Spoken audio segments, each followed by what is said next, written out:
Hey guys, welcome back to another episode of Passion Beer, and today we have a very special guest here. Jacob is here from Westchester, and he's going to review some beers with us. And Jacob's on Twitter. You can follow him on Twitter. You can go ahead and shout out your Twitter name. Jacob Young 84. So give him a follow, because he drove here to be with us. Now, but first up, we have the Bruery out of Orange County, California.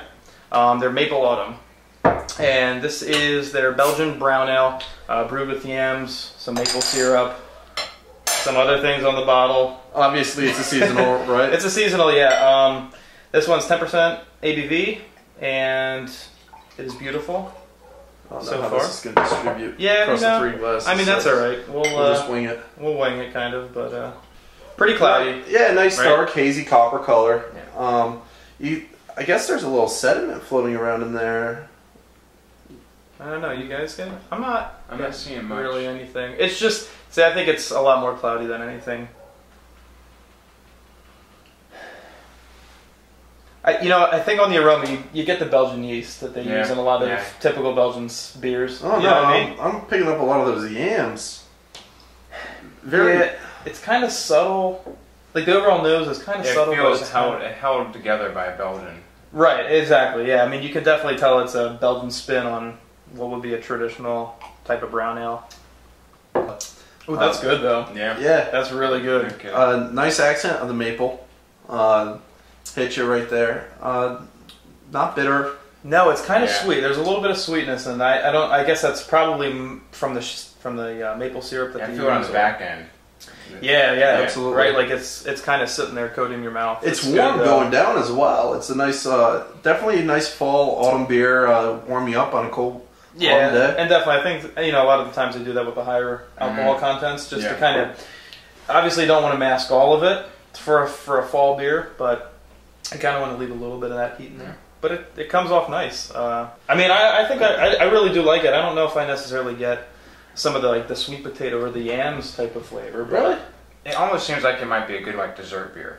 Yeah. Like I've had good steak and potatoes sort of thing. Yeah, that's true. That's true. I mean, maybe even having a sweet potato on the side or something like that with it.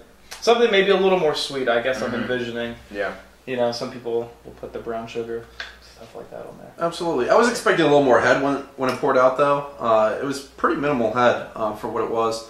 A little bit of lacing going on with the glass, but overall, nice complexion. Yeah, this one's really good. I mean, the body, Very happy. I think it feels a little bit medium bodied, maybe more towards a full body beer, but nothing like a stout. But on the same token, it's Belgian For what it brown is. ale. So, absolutely. So, Jacob, you want to start off by rating it? Oh yeah, you got to do the rating. We're gonna hit you up on the spot. So it's out of 100. Out of 100. All right. So I'd say I could 90. Go ahead. 92. Okay. Now 92.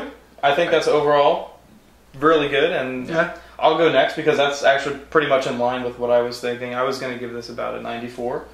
Wow. Because I really wasn't expecting. I was expecting a very typical brown ale type of thing with maybe some added characteristics, but I think that the Belgian flair on it really is a good characteristic that they added to it. I mean, you get that yeast, and then you get the complexity of the sugary syrup with the balanced, nice brown ale malt that you get in there. So I think 94 absolutely for this one. Absolutely, and I mean, I'm probably gonna have to knock it down don't give it a shitty bit. rating though. No. 70. No. Yeah. Okay. No, I'm gonna have to go with the 90 on this one. It's definitely a solid beer. Not exactly what I was expecting. I was expecting a little bit more heavy on the maple, but I guess the sweet characteristic does come through. But I guess the maple flavor is kind of muted with everything else going on with the beer. See, I think the maple adds more maybe to the sweetness than actually the flavor of it. Absolutely. So overall, I'm gonna have to go with the 90. That's still good. All in the 90 realm. Which I mean, if that does not say something about a beer, then. Oh, absolutely, and I definitely try the Bruery again and pick up some of their other offerings. Up next, we have the Ithaca 10th anniversary, their Excelsior Imperial Red Ale up next. So it's from vintage 2008. So cheers. Cheers, guys. We'll be right back. All right, and we're back from our break. Finished up that last beer from the Bruery. Delicious. Right now we have a little special offering from Ithaca. It's their Excelsior 10, 10th anniversary Imperial Red. From 2008. From 2008. Oh, yeah. So a little background on the brewery, if you can't figure it out, since this is 2008 and it's their 10th anniversary. Yes. This one being an Imperial Red. Nice darker color. This is 9.9% ABV. Yeah, we're definitely sticking with the around 10%. This is a 10% episode. Right, the 10% slash fall-ish episode. Oh, wow. You smell that? Not yet, but... Wow, that one's... That hit you? Yeah, it just hit you like a pile of bricks. Wow.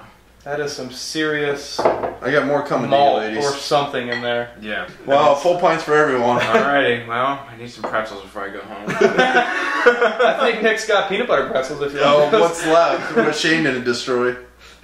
Definitely a huge malt profile on it. Yeah. I mean... Really cloudy, too. Really cloudy again. I mean, it looks almost this. I mean, this one's a little darker for the Irish Red. Definitely get some sediment in there if you guys can see that. Yeah, I definitely. It's a nice frothy head, though. Depending on how you pour it, it's almost about a finger, 2-finger frothy head. Yep. Mm-hmm. Definitely nice, sweet caramel malt aroma to it. But. Yeah, go ahead and try it because I'm ahead of you already. I think Jacob's ahead of you, and have at it. It's delicious. Wow. No, it is really. It's heavy on the malt. Yeah, no right? kidding. I mean, in all honesty, I think the hops are lost. To be quite honest, and I don't know if that's a good thing or not because I kind of like a little bit of balance to beers, and with the Irish Reds, I mean, even though it is generally a heavier malt presence, I mean, you should get some hops, but I think there's a little hops right at the top. Exactly. Yeah, exactly. And I mean, it's a nice, sweeter caramel malt. It is. But like Jacob was saying, the hops is just ever so present. I mean, you I almost kind have of get to, it in the finish. The hops more in the finish. You almost have to stretch for looking for the hops rather than it just jumping out at you just because the malt is so overwhelming. Right. And that's up front. That's the malt up front. But for me, anyway, I get the hops in the end. Right. And I think you get a little bit if you of look the for smell. them. You do. Yeah. Absolutely. And I mean... That's interesting. That's really interesting. This is... I'm loving this already, actually. This is a nice, beautiful... especially for a red, more so an Imperial Red. Yeah. Just with the... I mean, there's no real alcohol burn. Like, I had more of a burn on the last maple from the brewery. Yeah, there's less than that one for sure. It is. This is definitely hidden. I think that can attribute to the dominance of the sugary malt profile in this one. And even more so because I thought the autumn maple was sweet and kind of had that sugar bite to it, but I think this, you get those caramel malt flavors in this, and I think that really it's a thicker sugar on this one. Definitely. It is. Yeah, I mean, it's really rich. It's really... it tastes more definitely more of a candied sugar more than anything. Yeah. And there is some nice sediment. Some little floaties in there. Yeah. Not as much as the, what the hell was that? Oh, the Yule Holiday? The Yule Smith. I know I've definitely had lots of Flower Power. Their spring IPA, which is fantastic. Which we've never reviewed. We usually just end up drinking lots of it. And then I did the Ground Break a while back ago, probably back in March or April when we first started the site. Very, very good beer, if I remember correctly. Yeah. So I've always been pleased with Ithaca overall. And this being one of their anniversary handcrafted beers, I'm definitely pleased with this. Yeah, no, it's really good. And I mean, for me, I'll obviously judge it for what it is, even though perhaps in a red ale, especially an Imperial red ale, I would have liked to see a little bit more hop presence. But nonetheless, all in all, I would give this one about an 88 out of 100. I had high expectations of this, and it definitely delivered. While it wasn't the red ale that I was expecting, it definitely had a much stronger malt presence. Right. But overall, the character of the beer and the profile overall, and I mean, it's not as heavy-bodied as one would expect from a very malty beer. Right. So, I mean, this... It could be pressing that, though. I mean, it's definitely a medium body. It's not really light body. No, not at all. I mean, I don't think it's quite to where the autumn maple was. No. As far as the body, but... No, absolutely. But I'm going to have to give this a 93. Wow. You are way too generous tonight, man. I'm just kidding. I love all the breweries. So. I'm just kidding. Jacob? I think that given that the hops is a little absent on it, I mean, you do get a little bit in the aroma and at the top of the flavor. Right. And the weight of the malt, I would probably go like an 89. Okay. I was thinking 88 and then 89 sort of just... I felt like it's Pushing it a really little good. bit? Yeah, just push a little bit. I think that it's really good in terms of an anniversary, and it's something that you want to cellar for a while. Yeah, you know what? I think if you do cellar this one, I think if you are someone that enjoys that malt profile, you're going to lose the hops when you cellar it. I mean, that's pretty much just a given. So I think if you cellar it a couple more years, that malt profile is going to become a little bit more intense. So, I mean, if that's really something that you go for, absolutely. Yeah. If you really are a hophead and something like that, I don't think you would really want to cellar this one, to be quite honest with you. Yeah, no.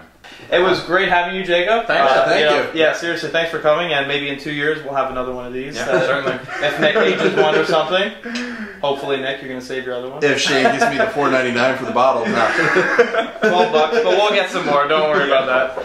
But thanks again, guys, and we will see you next time. Cheers.